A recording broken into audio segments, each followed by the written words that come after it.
Yeah, this is Fancy Ramen. I'm Neil. Hola, I am Senior Cookie. And I'm Scott. Not feeling Bonjour, ça super... va? Ça va, no, yeah, non, ça va mal. Is that it? Yeah, you're right. Ça va mal. It sounds like you're actually doing terrible. You could even say très mal. Très mal. I don't know what it is. Like, I think it's whatever I made for breakfast is just tearing me up. I don't feel super great. What did you make for breakfast? Green eggs and ham, but there was no food coloring. Maybe. I don't know. I made like a breakfast quesadilla. I can dig it. I'm sorry. No more Mexican for you. Only French foods from now on. Well, I just took a pink little pill, and hopefully that will help me too.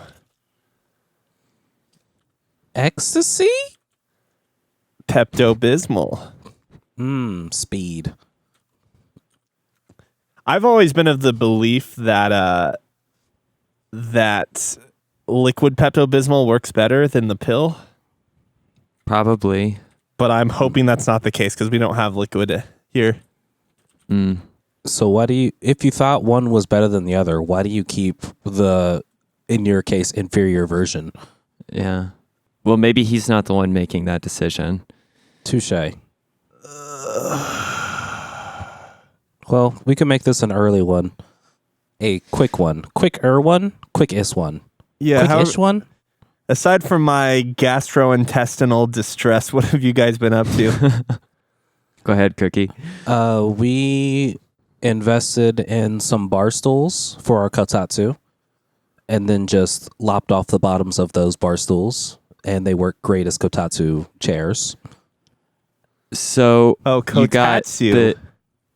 you got the like regular tall 4-legged bar stools, and then you cut off what is probably 80% of the height. So they're tiny little stools now. Basically, and they were more of those, you know, the fancy bar stools that just have like the one big rounded foot that goes up into the middle of it, and it's on a Lazy Susan. Oh, one of those? Yeah, because it was a lot cheaper than actually buying the 4-leg bar stools. The 4-leg anything, honestly. I'm actually surprised that that's the case. Yeah, it was really weird. And, well, the cheaper options weren't as comfortable. Mm-hmm. And then we also ended up getting a new bookcase where we house all of our board games now. So it's a board game case. And that's all the non-gaming news that I've got for you today. Let's see. I haven't done all that much. It's the gloomy part of the season right now. So I've been indoors. I've been working on my homebrew D&D campaign. I've finally got time to put in some quite a bit of time and effort. It's going to be very good. As someone who plays in the campaign, I hope you will enjoy it.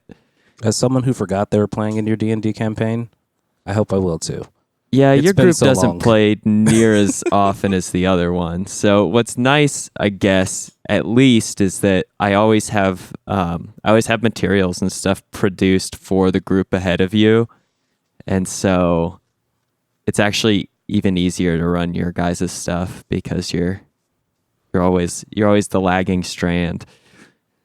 Which is weird because I thought we were the ones that were like meeting on a consistent basis. Based on you putting more people into our group. Nope. Well, damn. How big is their group now?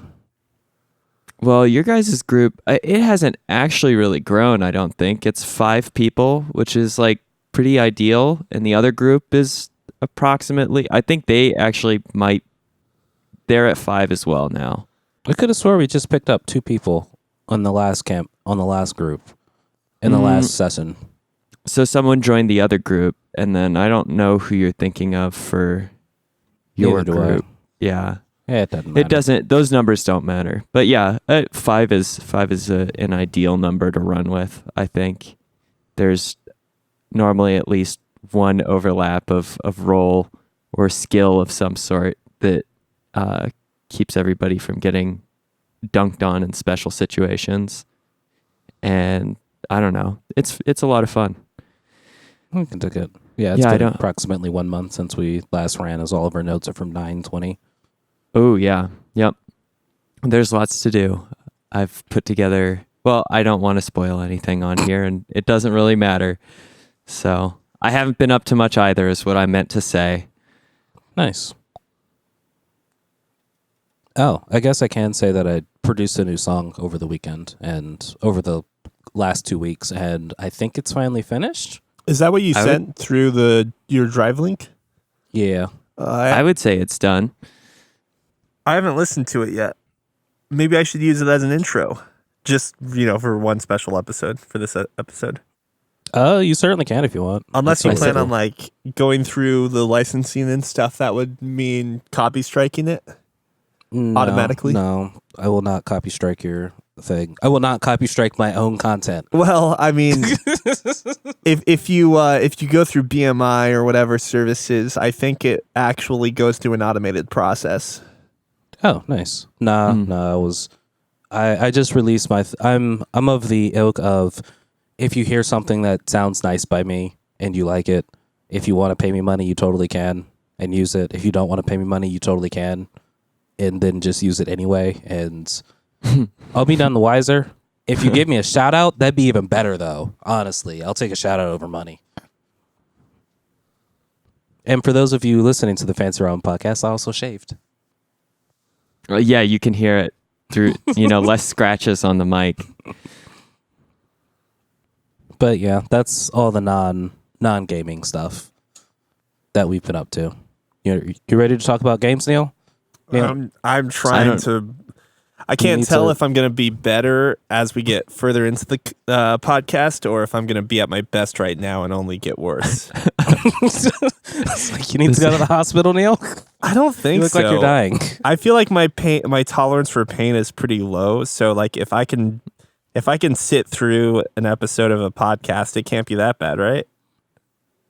I don't know. I've sat through life while needing to get an appendectomy that very same day. So, you never know what's wrong with you until you go to the doctor and they're like, how you feel about that organ that's inside your body? Oh, wait, an appendectomy? Is that when your pancreas gets removed?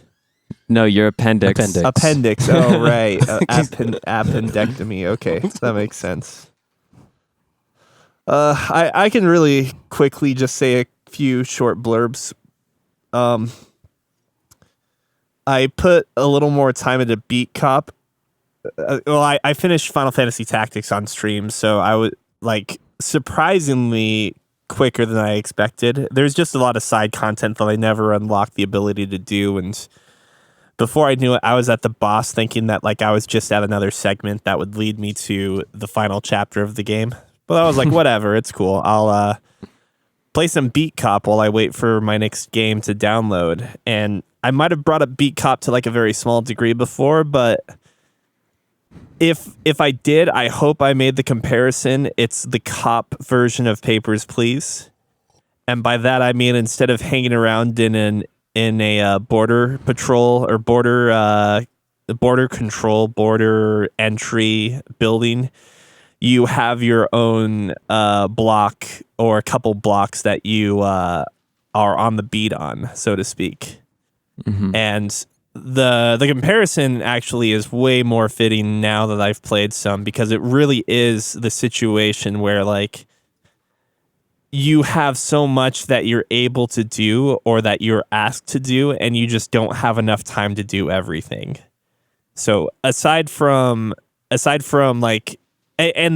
shares a lot of design elements in that Papers, Please, you have to, which you haven't played it, you're a border entry person. You basically check people's documents out and let them into your country or deny them.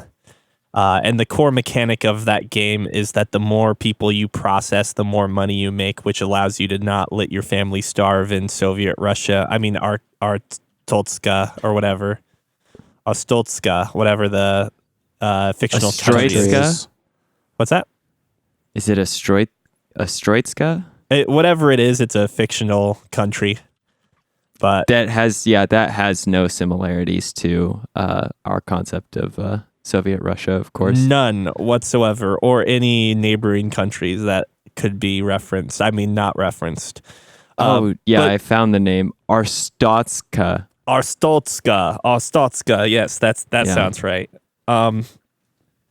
Beat Cop is similar in that you have a base amount of pay every day, and if you don't do your quota of not speeding tickets, sorry, but like of violation tickets, be it parking, tires, or lights, that you get docked. And if you double your quota, you get a small bonus. So it's like similar in that regard, that like the one thing keeping you busy as you play through your day is checking these cars repeatedly, towing cars, and all sorts of things like that.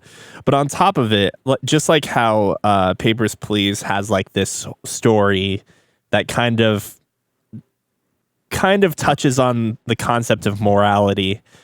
In Beat Cop, you're a disgraced detective who's been framed for a murder and the theft of diamonds from the senator's mansion. So as you're going But you through, still keep your job. you get demoted down to essentially a parking meter patrol guy.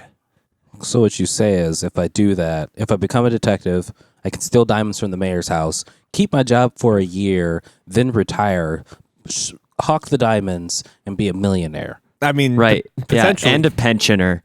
The problem is that, like, okay, so I'm assuming that we have that we are in the protagonist's shoes, and the opening cutscene kind of shows this out to some slight degree in like a stylistic pixel art way. It doesn't seem like he steals anything. It doesn't seem like he steals the diamonds. He kind of just gets called to the scene for reports of gunshots, sees a dead guy, and then sees the house has been broken in. But he's getting framed for all these things.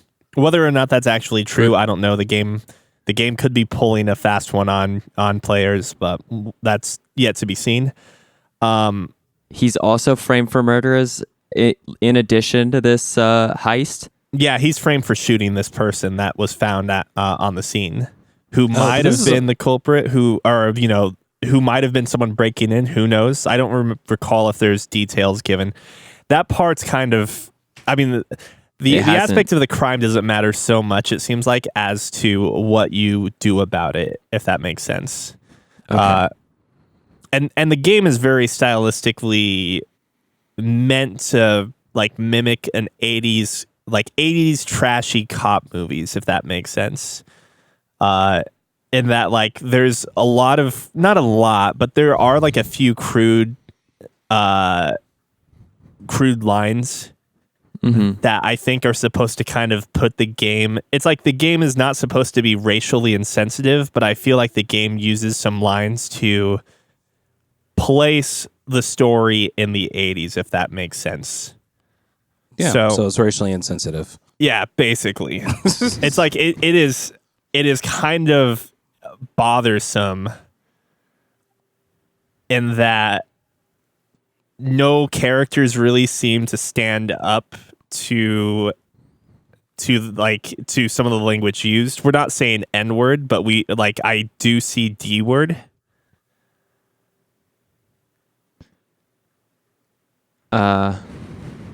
Damn? No, like as a racial slur. I don't even You're know gonna if have it's to like type this out. You're gonna have to type this out because you can't say it on air. Just in case it right. offends somebody. So this is where, But like, I'm kind of curious. As the black person who likes to collect racial slurs, I don't know if this is actually a slur, or like let me put it this way. I don't know if it's actually a slur that was used in America, if that makes sense. for those who are curious, it's pretty much the Dave Chappelle skit with fucking Rick James talking to Eddie Murphy and Charles Murphy, except for instead of it being darknesses, it is darkies. Sorry. Fuck it. I don't care. Well, That's hilarious. I mean, I would I'm say also racially insensitive. I would say that, like, it's obviously not necessarily as bad as the N-word, but at the same time, Like it's still like me just reading it makes me feel insensitive, but at the same time, like I can't remember reading this or hearing this as like a slur, but it's totally a slur. You know what I mean? No, it totally is. But if you want to find like real good racial slurs, just watch any Clint Eastwood movie. Yeah. Mm-hmm. They've got ones that it's just like, oh man, that's a racial slur. I'm like, wait, what did he just say to that black person? Holy shit. Oh, that's a great one. Clint Eastwood, the racist film savant. Ah, so good. Or should it be the racist savant in film? I don't. But so it's kind of hard to know exactly like if it's appropriately used or not, because it doesn't seem like the game is necessarily. At least I'd like to think that the game is not actively against people of African descent. Like, I'm trying to be as PC as possible here. Your sergeant is black.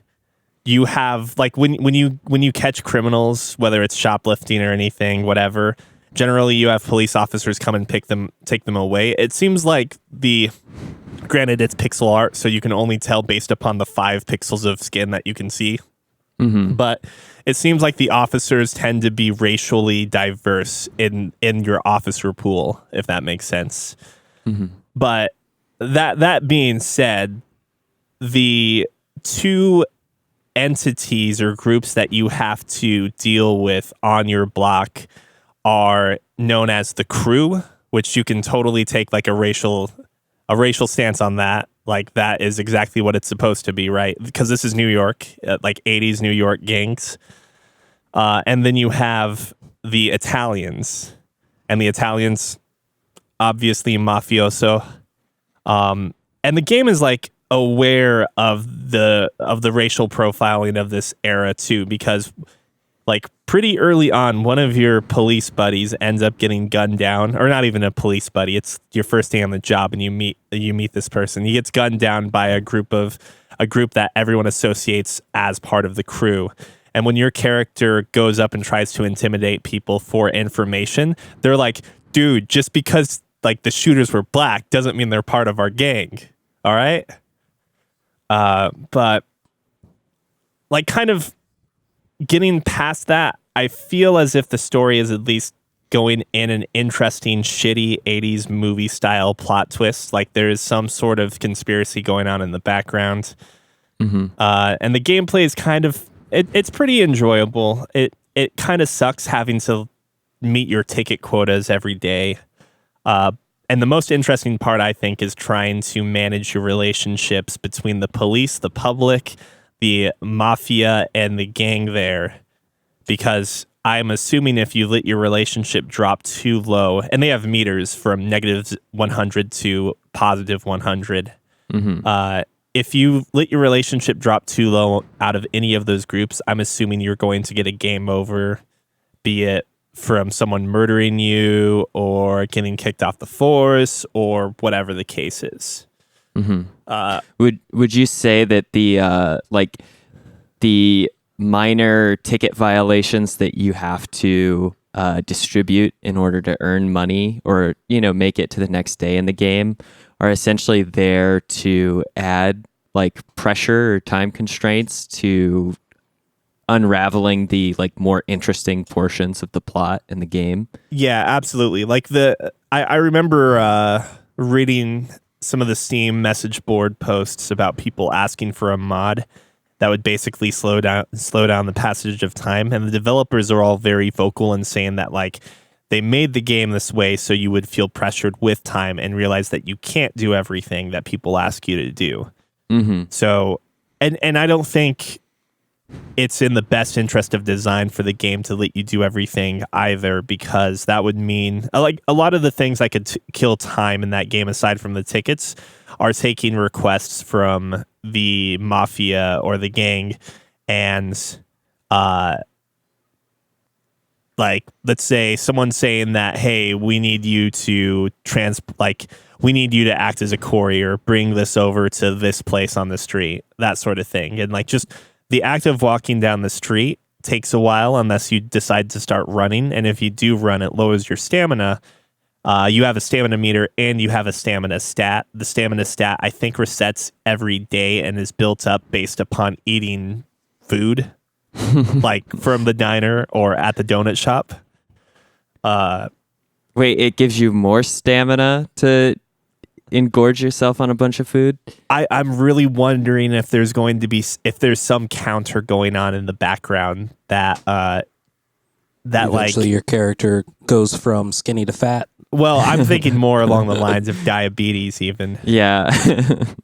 because multiple times the joke gets played that like your ex-detective, now beat cop, Jack Kelly, does not want to eat all of these donuts. And there's even like an event that happens where you take a bunch of donuts to an old woman's house and then end up trying to, like, she wants you to order 12 donuts, so you take them, and since she has either dementia or some other problem, some other disability, she doesn't remember asking for that many donuts, so you're forced to keep eating the donuts or trying to find other ways to get rid of the donuts. Nice. And the result is basically that it has, like, along with the fact that I try to avoid donuts when I can to in real life, it makes me have like some sort of in-game fear that if I eat too many donuts, I'm going to end up getting Jack Kelly killed off because of health concerns. But that doesn't stop me from going to the donut shop during my morning patrol because they're always free. And they also don't waste time. Whereas if you go to the diner, which is also free, it kills 15 minutes, I think. 10 minutes for breakfast, 15 minutes for lunch, and 20 minutes for dinner. So the hidden meter really isn't, pleasing the crew or the mafiosos as much as it is like keeping your blood pressure down. Right. And the game does find other ways to pressure you into feeling like you have to do the traffic tickets too, and that you have to pay alimony to your wife, your now divorced/separated wife, which in typical 80s bullshit way, the alimony keeps getting larger and larger. Which I think incentivizes the player to be a dirty cop because it seems like it would be much easier agreeing to help the mafia or the crew out and making some easy money that way. But I frankly have found that like I haven't been caught by IA doing anything yet, but because I know, because they constantly IA remind internal you. affairs. Yes. Yes. They keep reminding you that internal affairs are potentially on the streets running like undercover stings, that I have not done any of those things yet. With like the exception of occasionally I've sold information, because I feel like selling information is it doesn't hurt my street. Like maybe you'll get a word from one of your coworkers before you go on your beat that, hey, they're planning on like raiding some of these mafia storehouses in precinct whatever. And my thought process is, well, if I tell the mafia guy here, it's not going to affect my street. And that's $100 or that's $50 right there. That's, 1/6 of my alimony payment. And since the guy that my wife left me for is in precinct 9 where this raid is happening, I think, fuck him.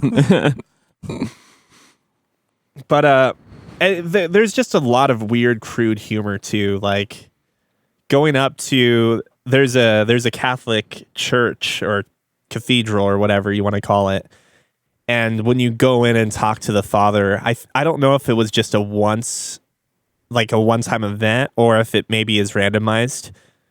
But when I went in and talked to the guy, because I usually want to just perform checkups, I don't know if that actually matters or anything.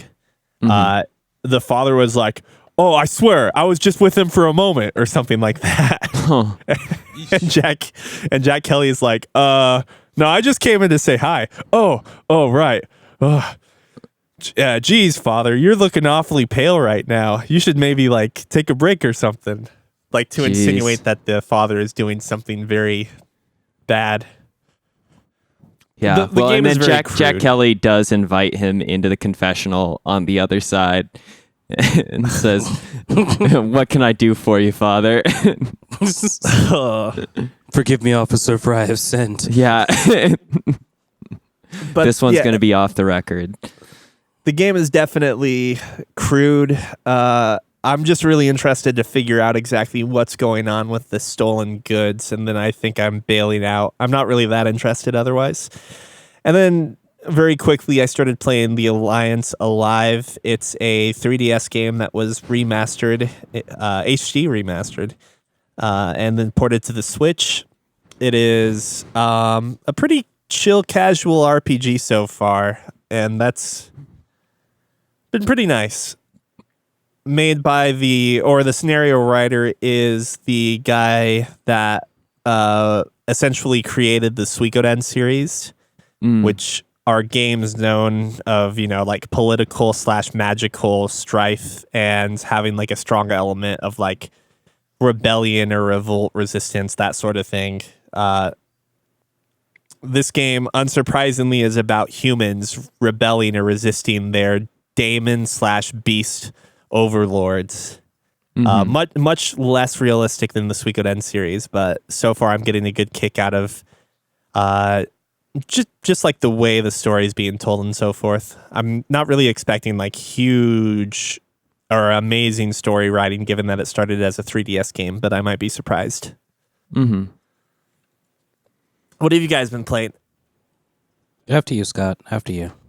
Man, I've dipped back into Dishonored 2 for my second playthrough. Playing through the Emily, or not playing through the Emily path. I guess it's the same path playing through as the character Emily Caldwin instead of Corvo Otano. So besides like playing with the different mechanics of this character and also trying to do it in a more violent route than the like stealthy, non-violent attempted pacifist route, which I don't think I made due to, I think the last time some errant explosions or accidentally placing an unconscious body near some hungry rats.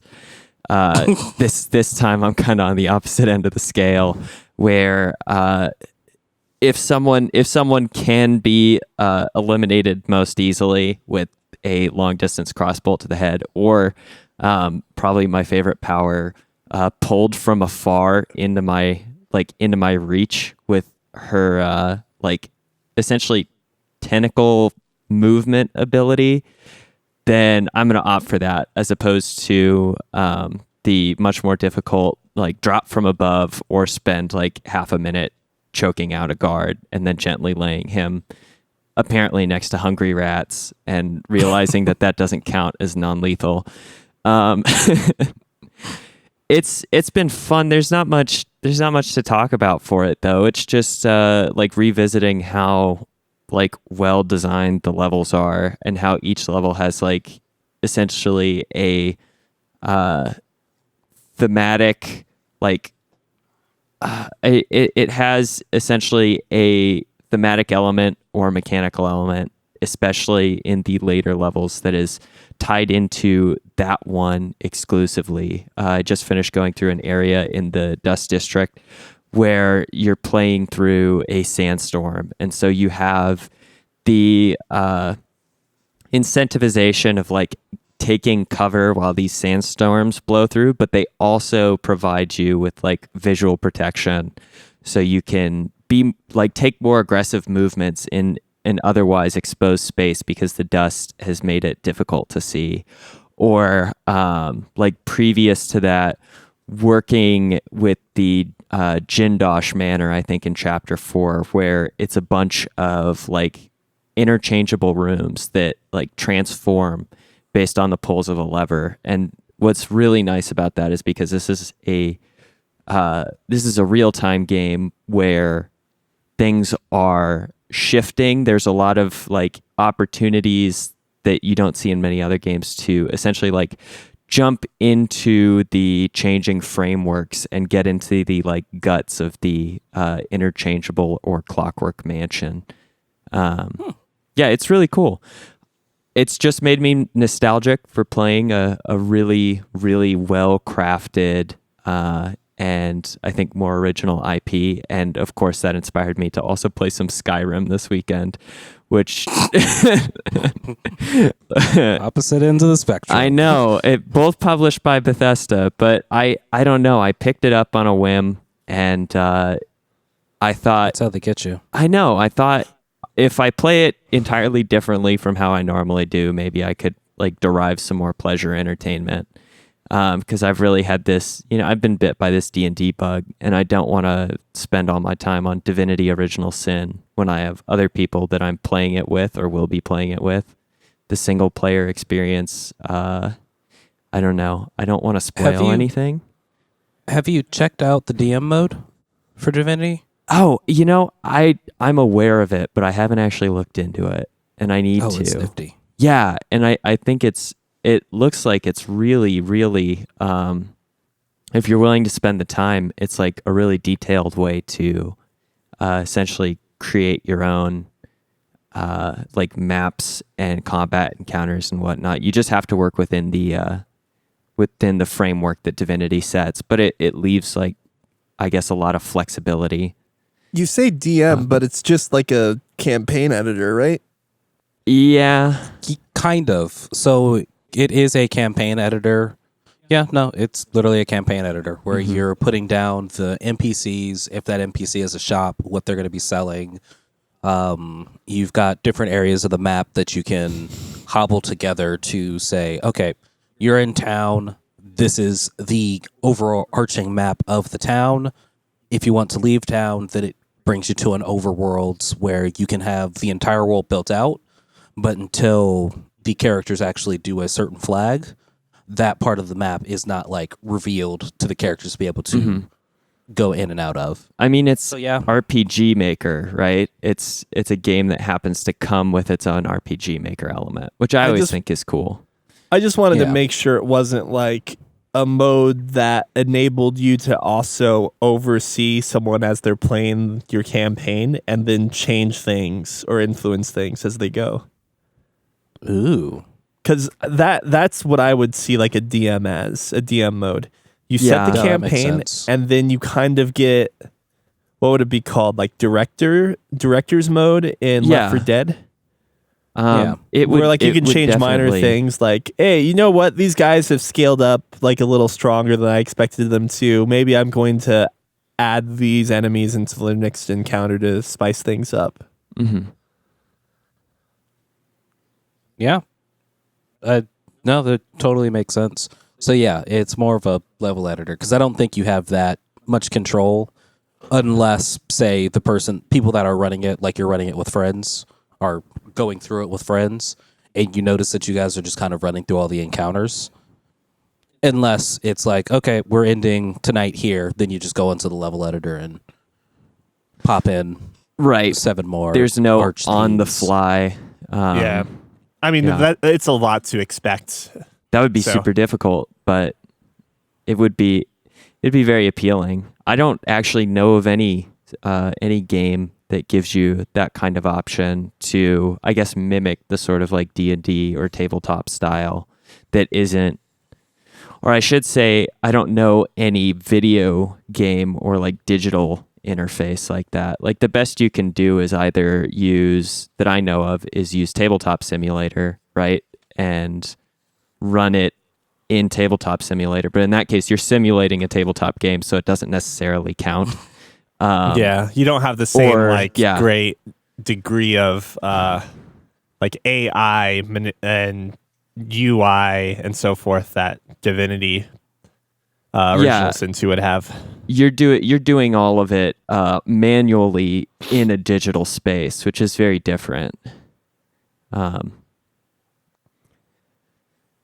It's, I don't know. I haven't played anything. I haven't played anything new, and I haven't done anything all that novel or interesting, I think, recently. And that's because I just feel like we're kind of in a lull where I'm not motivated to go back to Fire Emblem Three Houses currently and finish up any of the remaining routes. Skyrim has made me depressed for video games again because you really can only do like 4 or 5 hours before it starts to feel very, very stale. And Dishonored has been really good, and I'll probably put more time back into that. I'm excited to complete this route and then try I think it's mostly Flesh and Steel is the name of the achievement, in which you don't take any of the void powers in the game. And playing as a human without any special abilities should make it a lot more difficult. Have to make some more hard choices, and the combat should be pretty adrenaline inducing, because there's no easy way out. I like it. I actually saw a commercial yesterday for Dishonored 2 and thought to myself, oh yeah, I've got that game. And I should probably play it. I remember the last time you tried to play it, you're having display issues. When I booted it up recently, I also had a display issue. I went in to the to the graphical settings and adjusted the display issue, or adjusted the display back to the original settings that they were at. Like, essentially I was at, I think, the 1080 by 1920 or whatever. I moved to a different resolution, then I moved back to that, and I applied it, and it didn't fix anything. But then I closed the game, I reopened it, and it was fine. So nice. I shouldn't also have display issues anymore, because new monitor. With those display issues, I moved from playing PC games on my TV to on an actual computer monitor, so that should just get rid of all that now. Okay. Yeah, it's a phenomenal game. I have to say, it shouldn't have tempted me to try and play some Elder Scrolls, but it did just a little bit, because it feels so good, and I'm like, I wanna play another game that has that has some core, I guess some core elements the same, but not really. There's no comparing the two of them, besides the fact that they're first-person games published by Bethesda that have some sort of fantasy setting. It's always a mistake going to Skyrim. Yeah. It's always a mistake. It makes me excited for all the projects that Arcane will have coming down the pike. They only have one that I can think of that was previewed at the last E3, which, if I remember correctly, it's the it's the two assassins trying to kill each other. Oh yeah, Deathloop. That's what it is. Deathloop. Yeah. I'm interested in that, and maybe, I don't know, I'll actually see, because I know they also did Prey, and I thought Prey was okay. It just felt clumsy when I played it, but I also tried to do a completely human playthrough, so I'm gonna see if maybe playing around with the I forget what they call the aliens in that game again, but the aliens. Try and use some of the alien powers, because I'm just so sold on how good the Dishonored games are. And I'll try and, next time there's a sale, pick up Death of the Outsider and see how that expansion is. Nice. Mm-hmm. Well, I have been playing a couple of different games. But before that, I just started downloading the Call of Duty download, and I was super excited to see that whole, what they've been talking about with the PlayStation 5 and the Xbox One future of, hey, we don't know how much memory we're going to be getting, but you can download specific parts of the game. Mm-hmm.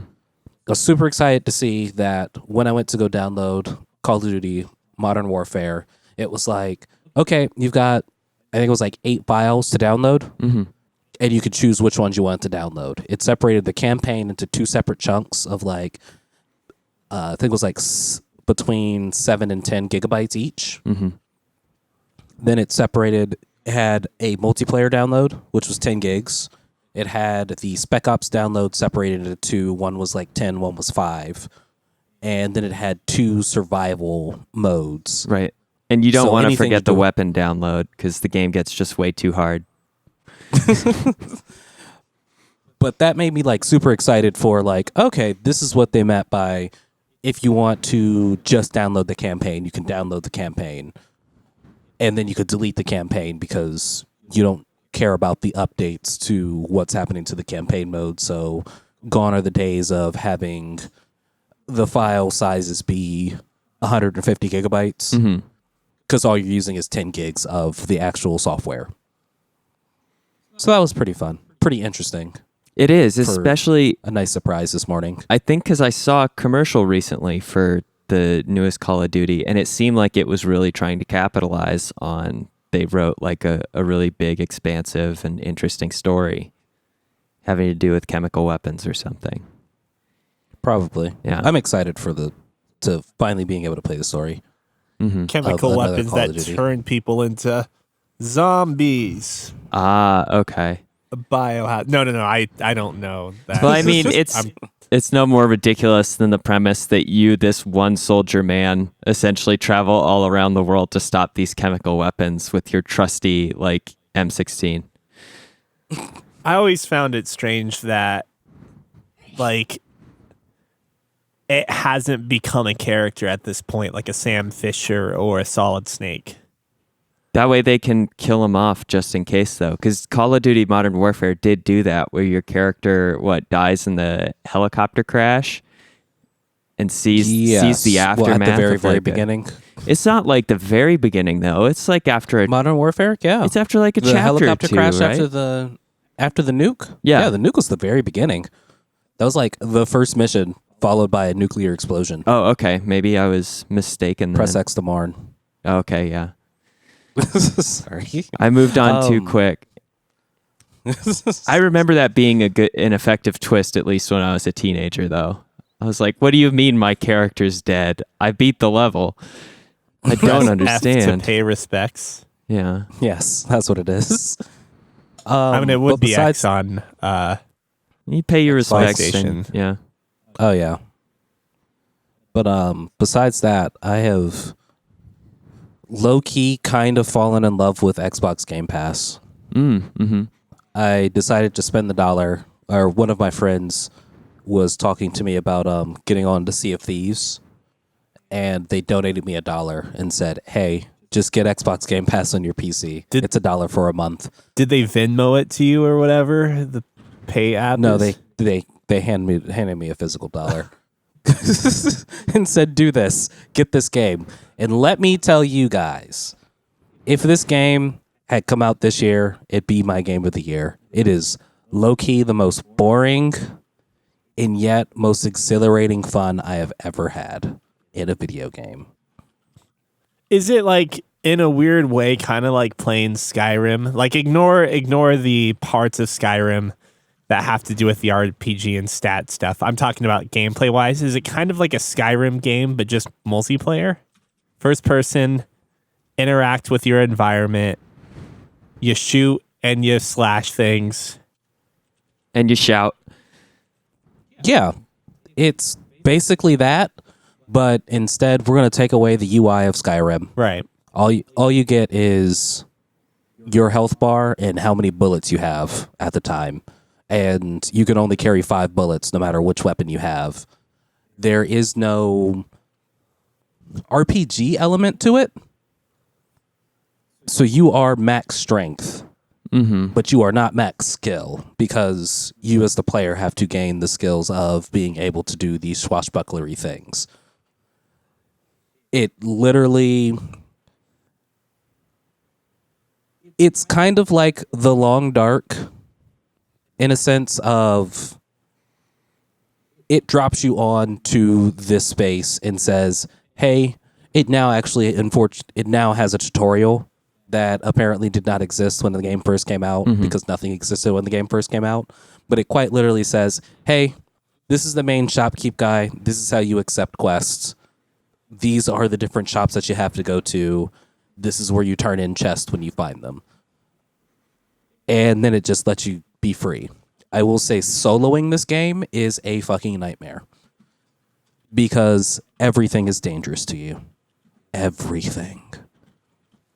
Humans, not humans. That's pretty much all that really exists in this game. But it's nice to just say, okay, I'm going to play some Sea of Thieves. You jump in, you're dropped off at one of the 5 random outposts in the game, And before you enter in the game, you pick what size ship you're going to be doing. If you're soloing, you're going to be doing the little skiff. The skiff. If you've got up to 3 players, can be in a sloop, and 4 players can be in a brig. Each ship controls very, very differently. The sloop is like the fastest, but it's got that weird 2-man slooping is nice and interesting, but things can still kind of go haywire. But 3-man slooping is just perfect. And each time you jump in the game, it's quite literally like, okay, I'm going to jump in, maybe do a little bit of fishing, maybe go to random islands. It's a very big world with not a lot in it, but each time you jump on and get in an island, there's the possibility of you seeing a message in a bottle that then gives you a quest to like solve riddles once you get to a specific island. It'll have just a treasure map, which is quite literally a picture of an island with X's on it saying that there's treasure in these areas. So then you have to figure out which island it is, and then quite literally using a physical compass that you have to pull out of your inventory and look at it to say, okay, I need to go south by southeast. So there's no overworld map that you can choose from. It's quite literally on your ship. There is a physical map that you then push X or push whatever button to interact with the map. And then you can kind of scroll around the map to then set whatever destination you're looking for. And then you've got to raise your anchor, lower your sails, point yourself in the right direction while keeping the sails into the wind. And it is the most boring, fun thing. Right. There's no fast traveling. You gotta work the boat all yourself. Yes.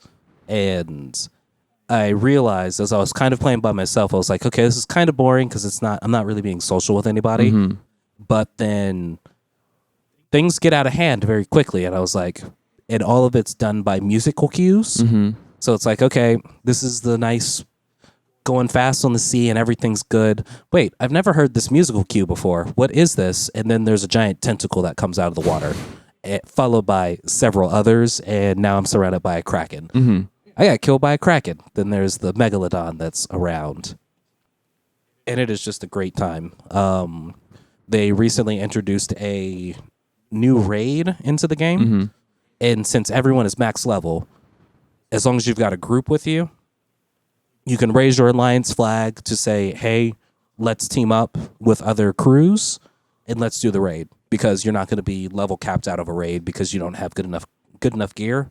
All the gear is cosmetic. It's literally all cosmetic. Is there a limit to is there like a certain number of people you need in order to perform these raids? Is there a cap to how many people can participate in one?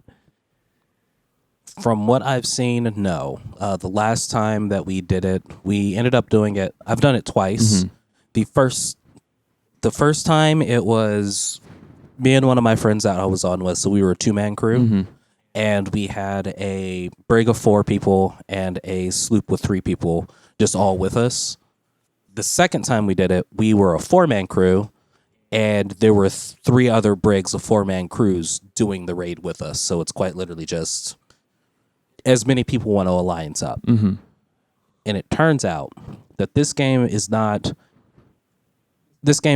everyone let's be friends. It is, how long can we be friends for before the call of treasure becomes too much? Who's going to betray whom first? And let me tell you, there's no such thing as the game not having anyone betray anybody. Because the first time we did it, the guys we were playing with were real cool. So the dude who gave me the $1 who was like, you know what? These guys are super cool. We'll let them have the super good chests. We'll let them have most of the loot, and we'll just take our couple of things, and we will not betray them.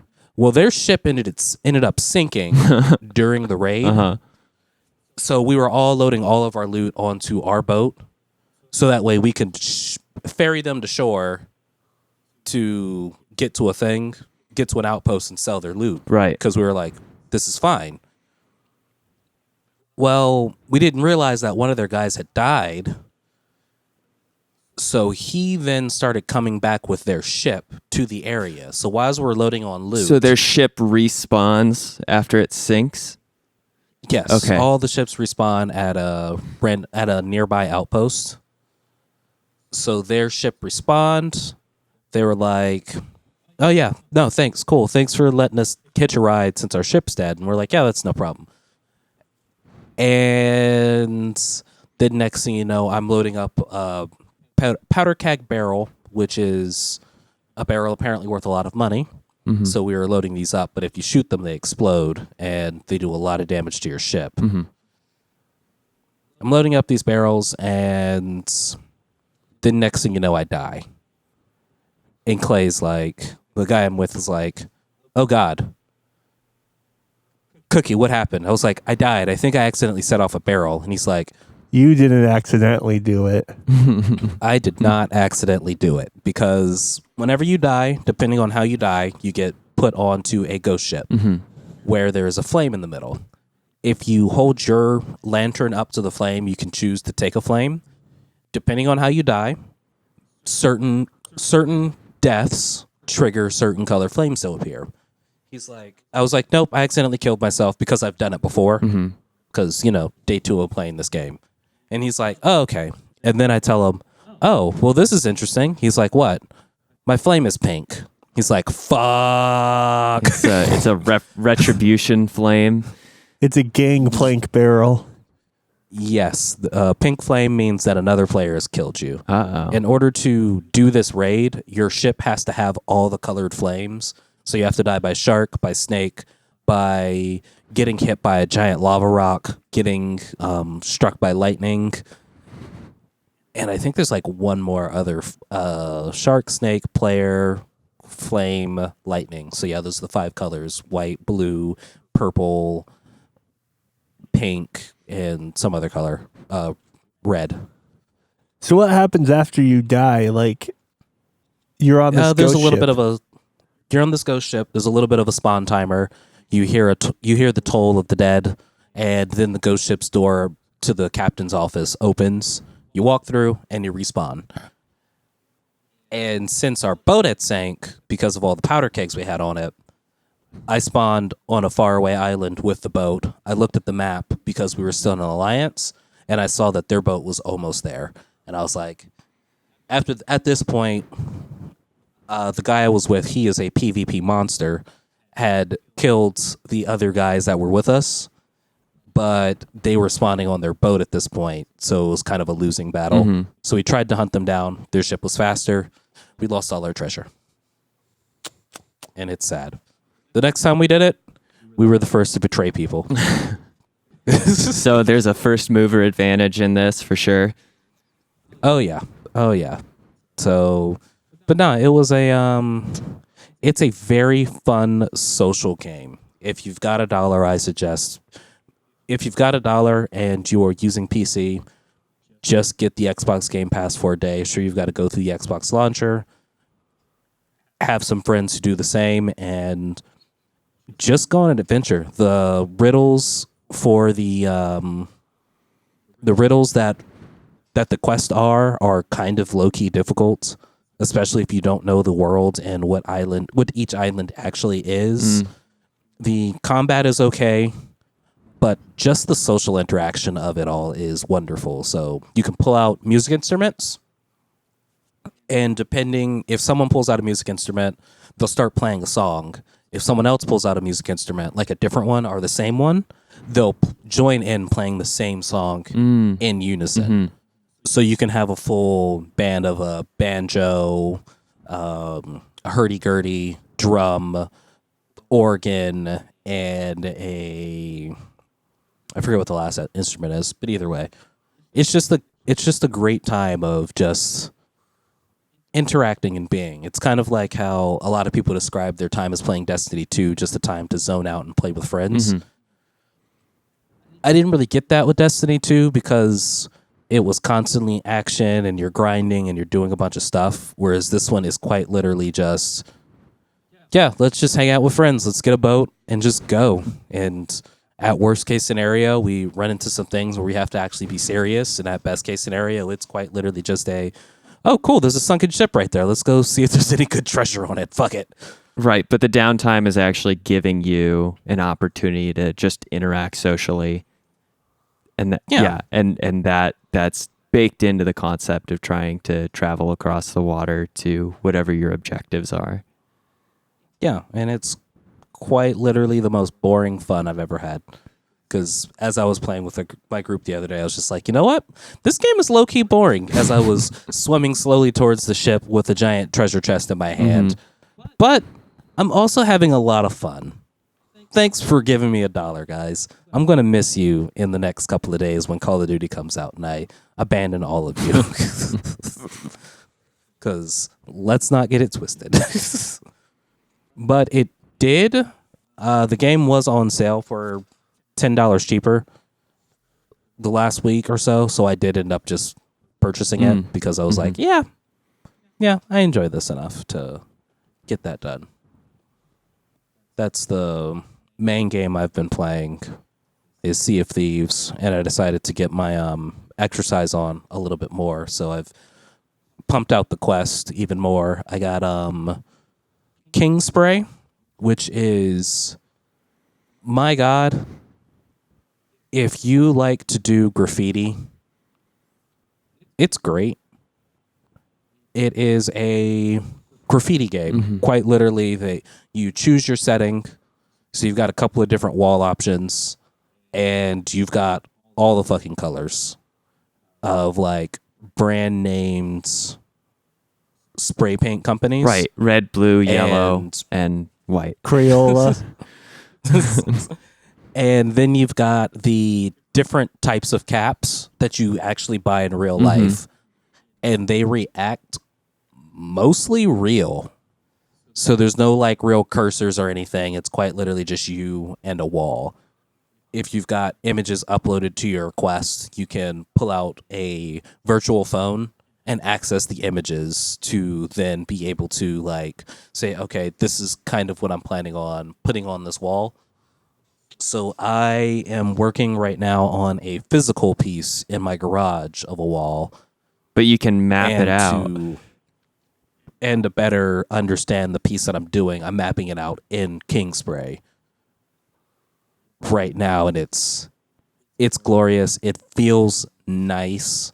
I've got a lot more access to colors than in real life because each can cost money, whereas in the game it's quite literally, okay, I know I need this color in the Montana with this cap to make this effect. So now I'm like quite literally like just checking off a list of colors I'm going to need and caps I'm going to need, and they've got the most common caps that you can buy, which I've got like tons of caps, so that's no problem.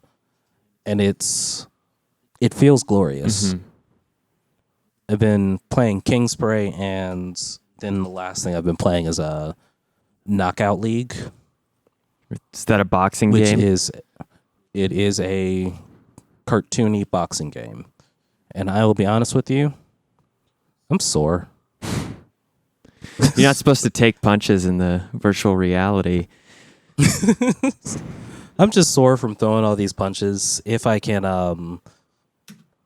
I've decided that on top of doing the Knockout League every day, at least a full set of like the training regiment. So there's the speed bag, there's the punching bag, the heavy bag, there's like this reflex game I really like, to where it's quite literally it shoots balloons at you. So blue balloons you have to punch with your left hand, right balloons you punch with your right.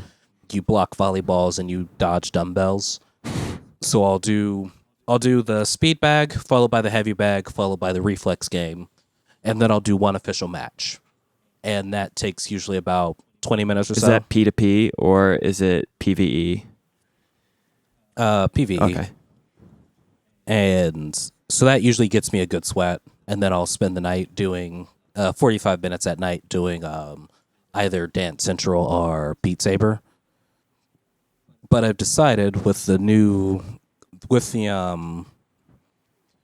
Sports Fit, Ring Fit Adventures, there we go. I ended up, that's just came out, apparently. Right. So I just ordered it on Amazon, so we will see if that kind of just takes over my fitness regimen. I'm very interested to see how durable the ring actually is. From what I've seen, I imagine very durable. Like, just watching videos of people playing that, they are actively straining. So, like that, you can see a person phone it in with like a pull or a push motion. Oh, yeah. But when their hands are shaking in opposite directions as they're or doing their it, veins are just bulging, or they're straining, or they make the expression Neil has on his face right now.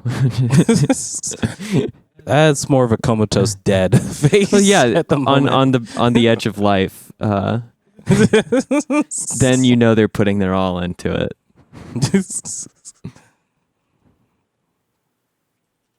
Yeah, that's kind of been my gaming repertoire at the moment. Just a whole lot of Sea of Thieves until Friday, because that game is great. And like I said, I kind of fell in love with the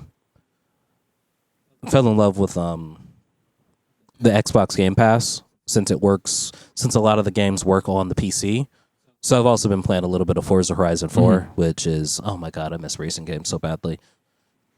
So it's going to be a tough decision next year when they say, hey, do you want the new Xbox? Do you want the new PlayStation? Or do I just switch to PC gaming at that point? And then just do Xbox Game Pass for both me and Lizzie. So that way we get all the Xbox games that I'd want to play. And we've constantly got new fresh games to play. And with Call of Duty being a super cross-platform, it's quite literally just buy her a controller, and now she's playing on PC the way she normally plays anyway, with a controller, and then we're matched up with other people with controllers. I don't know what I'm gonna do. We'll definitely start the bets on how long it takes you to get all three. Well, you would have lost because I don't have an Xbox. I know you don't, but Lizzie refuses to let me get one of those. Otherwise, I may have switched over to being an Xbox person over the year. But like, after watching and reading a bunch of videos, and I've joined a gamer group at my work and kind of talking to them about like the news and things.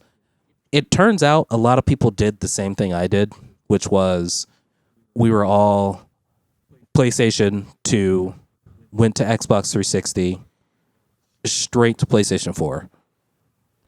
And I actually did that too, now that I think about it. No, I absolutely followed that same path. Like, no Xbox One. I did. The PlayStation 3 was like it was a family console, so I don't count it as much. And then I got bought a free PlayStation one. 4. I got a free PlayStation 3, Okay. which is why I had one. But yes, no, PlayStation 4. The conscious decisions were PlayStation 2, Xbox 360, PlayStation 4. And a lot of people are like, I don't think I'm going to go back to Xbox. And I know I won't get an Xbox Scarlet, whatever it is. But the main choice that I'm having to make now is, do I go in, get 2 PlayStation 5s, or do I just continue to use these souped up PCs that me and my wife have, that she doesn't use hers at all, to then do our gaming on that rather than, because that just makes more sense. Well, I think Neil's big question that he's been meaning to ask is, what about that Stadia that you're going to have? See, and Stadia is going to follow suit right with the fucking PC. Because that's going to be the main thing I play it on, rather than, I guess I'll play it on my Chromecast, because it's going to work with that. And, oh my God, speaking of Stadia, if it is everything I want it to be, my next phone that I've been looking at might be a Pixel. So maybe Stadia might be the thing that I go with. Because that Pixel 4 looks sexy. I don't know much about the Pixel phones, but I do have a friend who picked one up and seems to enjoy it quite a bit. So I haven't heard any negatives, at least. Yeah, it looks sexy. Oh, and I guess I never even talked about this, but Fancy Ramen listeners, I beat a video game. I beat Borderlands 3. Oh, wow. Okay. That's a big game, actually, isn't it? I mean, that's a fair amount of time to invest. Yeah, no, it's a very big game. It was a lot of fun. I enjoyed my entire time through it. I just watched a video on the New Game Plus mode, and is it worth it? And the answer is no. So I will not be going to New Game Plus, but I will continue to play with my wife and my brother using the different characters, because I like, honestly, the interactions that the Vault Hunters are having with the other characters. That's the thing that's made me want to like really play with my wife, because she's using a character she's not using Flak. So hearing Amara's responses to things has been interesting comparatively to what Flak has been saying. Because Flak is a robot, but he's also a pervert, but like in the best way. You're going to have to give some context there. So Flak meets, oh my God, what is her name? Ellie from the Catch a Ride. I think her name is Ellie. Catch a Ride. Yeah, Ellie from the Catch a Ride. And his response to her is quite literally, she's like, as she gets done doing her little explanation, she goes, "And what are you looking at, sugar lips?" And he's like, "Well, most humans seem frail, but you, girl, you've got some girth." And I forgot what he said to Moxie, but he commented on her tits. Whereas Amara is playing everything much more straight-laced because she's not a pervert. So he says things in like all of the best ways, and then just hearing some of how Moxie is really digging Zero, one of the Vault Hunters from Part 2 that you could have been. And Zero really likes a different character, so they have really awkward interactions, and it's just wonderful just hearing how the characters are how all the characters interact differently. So Flak says different things than Amara. Amara's more straight-laced, and she's also a siren, so Lizzie hasn't gotten quite far enough for like all the siren-y things to happen, but I'm curious as to what is going to go on in those interactions, because Flak doesn't have much to say about that. He's just like, "Oh, you're glowing. That's cool," because he's not a siren. Right. Whereas there's like, these are the things that should be happening for all sirens. There's only supposed to be so many of them. Why is one of them a guy? Yada yada yada. And the twists at the end are just wonderful. You do get a fake game over screen during this game, followed by a real game over screen later. Well, by a real the end screen later. Okay. Due to actually beating the game, and it ends on Alicia Keys' "This Girl Is on Fire." And then after the credits roll, it's like, okay, lots of shit to do still left on Pandora. Get to it. Chop, chop. And it rolls you into New Game Plus. No, it says, sorry, spoiler alert, Lilith is gone. There's still lots of things to do in the world, in the universe. Get to it. By the way, one of those artifacts that you picked up is an ancient piece of tech that allows for simulated combat. So you can plug this into this instrument, and it then makes all the planets that you're going to more challenging, because it's going to have simulated enemies on top of real enemies. And those simulated enemies are basically just more things. And the character calls them mayhem crystals.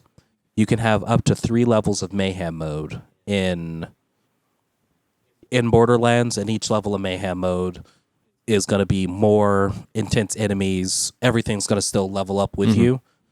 Better loot drops, harder enemies to fight, and everything's just going to be crazy. So I even like how the fact that they're like, hey, you can change the difficulty mode now, but we've got a lore/story reason behind it rather than you just click a menu button.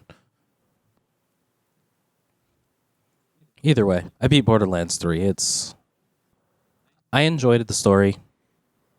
I enjoyed the Neil had a question about Penn and Teller being on the thing, and yeah, you don't hear Teller's voice at all, but Surprise. you know he's there in spirit.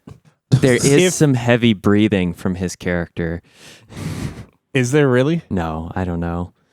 I mean, if you cannot provide me with an image of him in a VO booth for no reason at all, like I Then don't he was believe never there. he actually was. Yeah, I don't believe the credits. I can believe Penn, especially if his voice is in the game. But Oh yeah, no, his voice is in the game, and it took me a little bit of time to realize. But Ice-T is also in the game. no thanks. I And only it's drink wonderful. it hot. But yeah, so like hearing characters' voices is great. But yes, you don't hear his voice. You know what? I wonder if you can find him in a VO booth. I'm looking up the images, and actually, I may note that it's not. He's a robot, yes, but it's actually using his face, kind of. Yeah, they do look like Penn and Teller. Okay, so maybe you would have to pay him for his likeness here. So I thought when you said he was like a robot, I assumed he was like a No, I said claptrap he was fucking not a robot. you know? No, I said he was not a robot. I said he was a. They are both humans. But like a little person enemy, was it? Yes, a little person enemy. Because if you see the picture of Pain and Teller, Yeah. Pain and Terror is literally up to Pain's waist. Crotch. Yeah. Yep.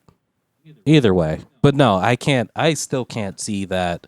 I could understand if just Penn was in something without Teller being around or associated, him just getting a paycheck.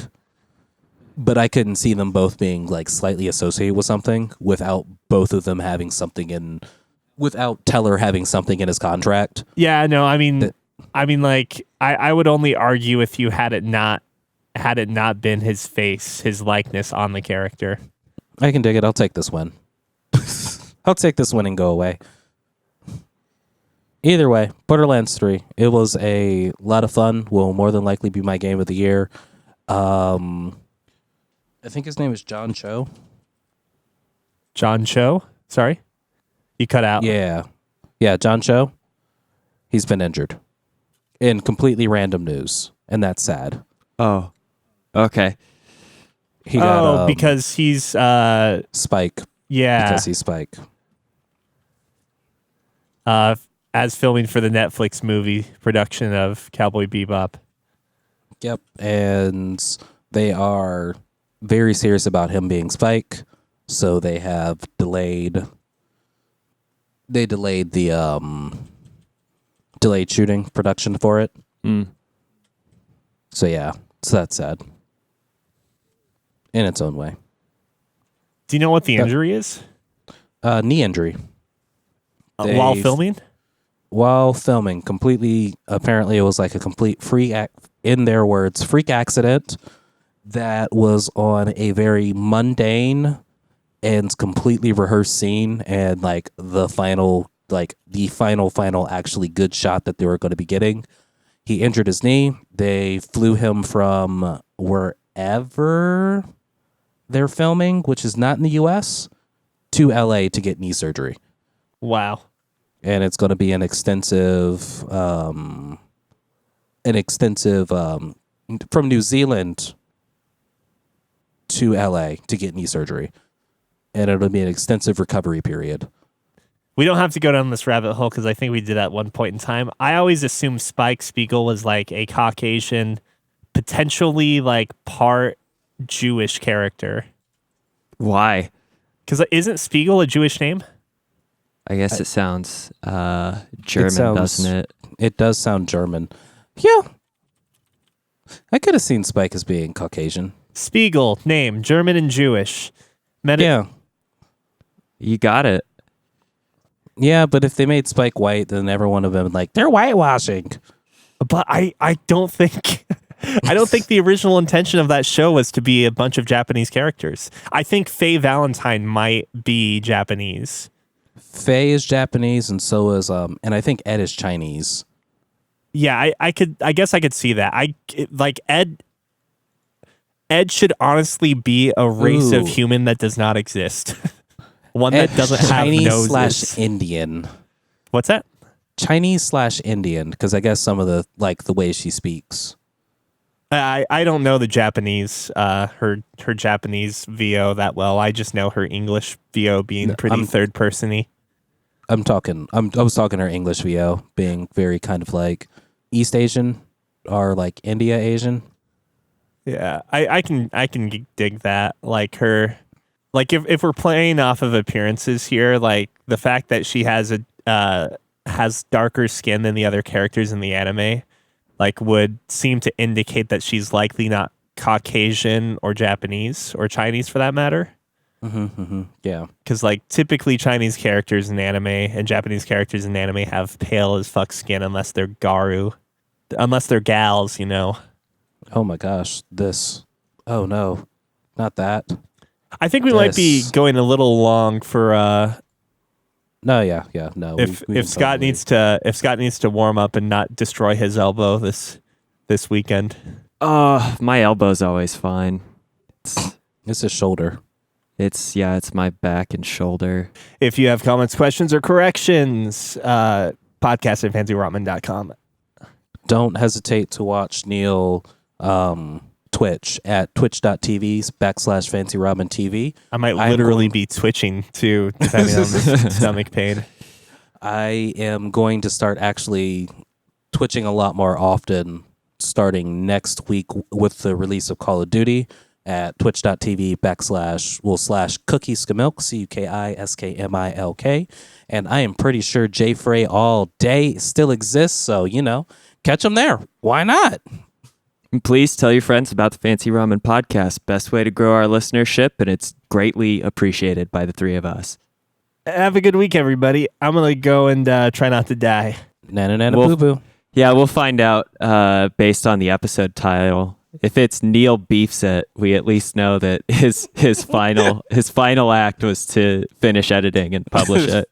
Finish editing and publish. All right. See you later, guys. Bye. Have a good one. Bye.